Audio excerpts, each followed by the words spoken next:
ओम नमः शिवाय। ओम नमः शिवाय।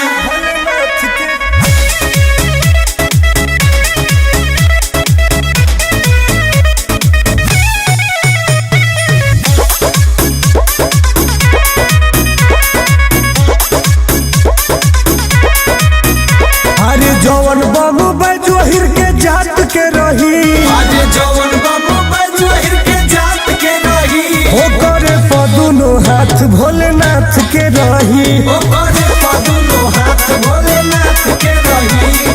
गाजा पी के संगे जवन रात के रही, ओकरे पदुनो हाथ भोलेनाथ के रही। ओकरे पदुनो हाथ भोलेनाथ के रही। तो ओकरे पदुनो हाथ भोलेनाथ के रही।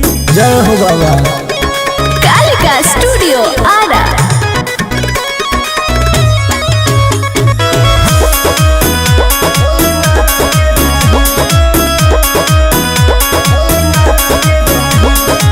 लेला तू बूटी न चली फ्रूटी, बाबा के नगरिया हो। ओम नमः शिवाय। गैया के शुद्ध दूध उनका पचड़ी, घर गगरिया हो। अरे अभी ये बता दो हमरा साथ के रही, अरे हरा हरा गमछी माथ पर रही। ओकरे पदुनो हाथ भोलेनाथ के रही। ओकरे पदुनो हाथ भोलेनाथ के रही। ओकरे पदुनो हाथ भोलेनाथ के रही। अरे बाबा पावरफुल हवे हो।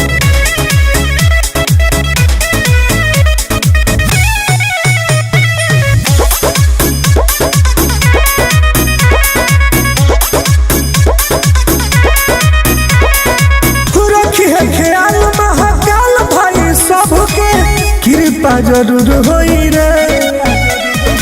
ओम नमः शिवाय। धक्का धड़कन बिटू टुन टुन बारून के, सब दुख दूर होई रे। गंगा जल हमनी के हाथ में रही, अरे जय जय शिव जकरा बात में रही। ओकरे पदुनो हाथ भोलेनाथ के रही। ओकरे पदुनो हाथ भोलेनाथ के रही। ओकरे पदुनो हाथ भोलेनाथ के रही।